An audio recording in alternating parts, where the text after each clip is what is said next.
আসসালামু আলাইকুম প্রিয় খামারি ভাই ও বোনেরা, সবাই কেমন আছেন? আশা করি সবাই ভালো আছেন। আমিও ভালো আছি আলহামদুলিল্লাহ। তো আমি গত একটা ভিডিওতে আপনাদেরকে বলেছিলাম যে আমি আমার কোয়েল পাখিগুলোকে এই পর্যন্ত, আজকে আমার কোয়েল পাখির বয়স 33 দিন, এই পর্যন্ত আমি কি কি মেডিসিন ব্যবহার করছি এগুলাই তুলে ধরবো।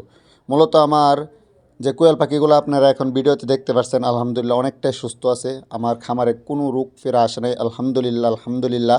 সবাই একটু মাশাল্লাহ বলবেন। তো কোয়েল পাখিগুলো অনেক চঞ্চল দেখতেছেন, যে ওদের মতো করে ওরা খাওয়া দাওয়া করতেছে, খাবার খাইতেছে, পানি খাইতেছে। তো আমি মূলত 0 দিন বয়সের পর থেকে আমি ব্রোডিং অবস্থায় 3টা মেডিসিন একসাথে দিই, যেটা হচ্ছে সেফা ওয়ান, হ্যাঁ, রেনামক্স, এরপরে হচ্ছে আপনার থায়োবিন। পরে আবার আমি লাইসোবিট দিই, লাইসোবিট দেওয়ার পরে আবার কিছুদিন আমি রানামাইসিন চালাই। তারপরে আবার মাঝখানে কিছুদিন গ্যাপ দিই, গ্যাপ দেওয়ার পরে আমি আবার জিঙ্ক দিই। তারপরে কিছুদিন সাদা পানি চালাই, সাদা পানি চালানোর পর আমি একটা ভিটামিনের কোর্স করাই, ভিটামিনের কোর্স করানোর পরে 25 দিন হওয়ার পরে আমি আবার জিঙ্ক দিই। যেহেতু পাখিগুলো বড় হয়ে গেছে, ওরা এখন টুকরি করবে এবং ওদের পাক না গজায় এবং নতুন পাক পরে, এই জন্য আমি জিঙ্ক দিই। তো বর্তমানে আমার পাখির বয়স 33 দিন চলতেছে। জিঙ্ক এবং ক্যালপ্যাক্স মানে ক্যালসিয়াম।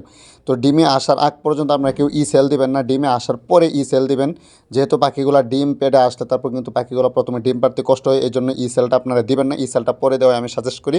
তবে সেলটা দেওয়ার আগে, ডিমে আসার আগে আপনারা ভিটামিন AD3E+ একটা ভিটামিন আছে, ওই কোর্সটা করাতে পারেন। তারপরে আপনারা আবার ক্যালপ্যাক্স এবং সেল একসাথে দিতে পারেন ডিমে আসার পরে। তো আশা করি যেগুলো মেডিসিনের কথা বলছি আপনারা অনেকেই জানেন, যারা খামারে বাইরে আছেন।